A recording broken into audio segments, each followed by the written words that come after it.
Bonjour, je viens vers vous parce que j'ai regardé quelques informations sur mon fil d'actualité et je me suis dit que vraiment toutes les nouvelles qu'on nous partageait, euh, au moins dans les systèmes d'information, les circuits traditionnels, je vais dire, étaient seulement de mauvaises nouvelles. Alors évidemment, ce n'est pas une découverte, mais je me dis qu'en ce moment où j'entends parler de contraintes qui sont imposées, de restrictions de liberté euh, et plein d'autres choses qui vont dans le même sens, eh bien il faut vraiment beaucoup de vigilance pour ne pas se laisser happer dans le découragement ou dans la colère, dans l'agressivité ou dans la peur bien sûr, par rapport à tout ce que l'on peut entendre. Et ça me dit que de toute façon, je crois profondément que notre monde est dans un temps de transition et qu'il n'y a pas de retour en arrière, que c'est... voilà, nous sommes dans le passage. Alors, pour le vivre mieux, eh bien moi j'ai envie de vous donner deux bonnes nouvelles. Et ça dit, et ça pose la question, vers quoi je tourne mon regard. Donc ma proposition, elle est de tourner notre regard vers les bonnes nouvelles, vers ce qui va bien. Et la première nouvelle, bonne nouvelle que j'ai envie de vous partager, eh bien c'est que moi, j'entends aussi quand je vais voir d'autres sources d'informations, et puis aussi dans mon environnement, eh bien qu'il y a un fourmillement de nouveaux projets. Des projets d'écolieux, des projets de communauté, des projets d'oasis de vie, des projets de création de systèmes d'échange, aussi des réseaux de consommation plus directs. Enfin, j'ai vraiment le sentiment, la sensation, et je le constate aussi autour de moi dans la région où j'habite, hein, qui est la région de Pornic, comment des réseaux sont en train de se développer, qui sont basés sur toutes les valeurs d'humanité auxquelles nous pouvons croire et qui nous font vibrer, ces valeurs de bienveillance, ces valeurs de coopération, ces valeurs de partage, ces valeurs d'entraide aussi. Eh bien, vraiment, cela me réjouit de constater qu'il y a en ce moment une activation de la créativité à tout va et que, évidemment, nous, on n'en entend pas parler puisque ce sont des initiatives locales. Mais par des amis, je sais que c'est pas que dans ma région, ça se passe dans plein d'endroits. Et donc il y a toute cette belle trame qui se met en place et qui va évidemment émerger à un moment, être vraiment dans sa pleine floraison, alors qu'on ne l'aura pas vraiment vu pousser. Donc la bonne nouvelle, elle est là. Il y a vraiment des systèmes alternatifs qui sont en train de se mettre en place et il y a surtout ces valeurs auxquelles nous croyons qui sont en train d'être réactivées et que ce soit, enfin je vais dire c'est dans toutes les générations, c'est ça aussi qui est joyeux. Donc c'est aussi une façon d'être actif à bâtir le nouveau monde et puis c'est une des manières. Et c'est évidemment pas la seule façon hein, de bâtir le nouveau monde.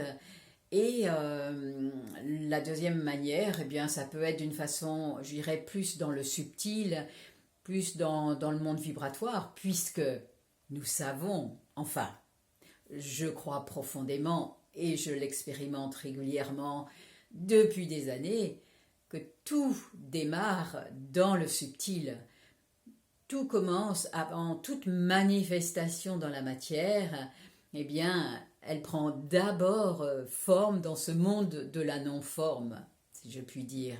C'est-à-dire, ça va passer par nos pensées, nos émotions, Et puis aussi, et bien sûr, comment je me mets en disponibilité, en vacuité intérieure pour accéder au champ de tous les possibles et me laisser être traversée par des informations subtiles qui vont m'emmener vers des ouvertures favorables, qui vont m'amener vers ou sur des chemins plus légers, plus fluides.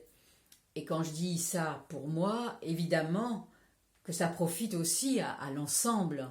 Hein, et dans cette direction-là, eh bien, j'ai vraiment envie de vous partager ce que j'ai entendu d'une personne que j'apprécie beaucoup dans ce qu'elle peut partager.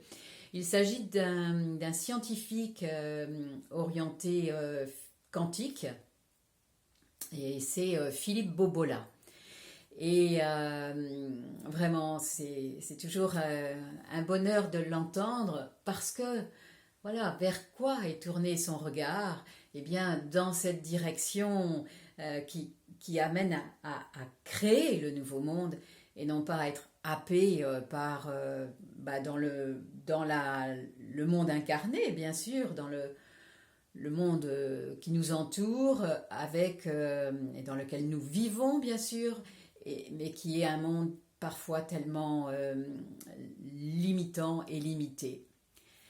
Et donc, j'ai écouté Philippe Bobola, et ce que j'ai retenu, eh bien, c'est que, en fait, c'est possible de faire basculer la conscience de l'humanité vers une conscience plus ouverte, une conscience tournée vers le plus haut, le plus grand en nous, vers notre part divine, vers notre part lumineuse.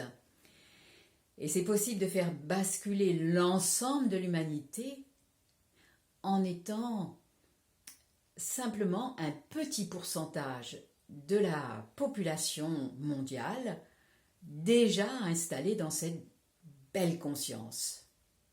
Quand je dis un petit pourcentage, alors 3%. 3% de la population mondiale sont nécessaires pour faire changer le niveau de conscience de toute l'humanité. C'est pas beaucoup. Et autant que nous sommes, vous qui écoutez, qui êtes en train de m'écouter, vous êtes aussi sur ce chemin de la conscience. Et donc chacun, chacune, nous pouvons pleinement contribuer en plongeant nous-mêmes dans ce chemin de conscience. Donc nous pouvons pleinement contribuer à ce changement plus global dans l'humanité. Ça veut dire que chaque fois que je suis vigilante, très concrètement, dans mes pensées, dans mes émotions, vers quoi je les oriente, vers quoi je dirige mon regard. Et quand je m'occupe de ça par rapport à moi déjà, alors, quand je les oriente au mieux, eh bien, je deviens ce canal, ce réceptacle de lumière, avec tout ce monde vibratoire, toutes ces informations vibratoires qui vont me traverser et contribuer à ouvrir de nouveaux possibles. Et c'est beaucoup ça. C'est-à-dire que 1 plus 1 plus 1 plus 1, ça finit par faire une globalité qui transforme le monde. Donc, ne croyons pas que notre contribution, c'est pas grand-chose, ou qu'est-ce que je peux faire moi toute seule. Je peux faire tellement. Quand je me pose, quand je pratique un temps de méditation, de son sacré, un voyage intérieur qui m'ouvre, à cette conscience absolue, alors c'est vraiment une contribution à toute l'humanité que j'apporte. Donc oui, il ne s'agit pas seulement de le faire pour soi, mais d'entrer dans cette conscience que c'est pour l'ensemble. Donc, vers quoi je tourne mon regard? Nous avons vraiment aujourd'hui à garder notre cap et à avoir cette conscience que chaque fois que nous agissons dans le subtil ou aussi dans la matière, en tournant notre regard vers la lumière, vers le monde que nous voulons bâtir, eh bien, notre action, elle est tellement plus grande, tellement plus puissante que nous pouvons l'imaginer. Donc, retroussons-nous les manches et allons-y. À bientôt.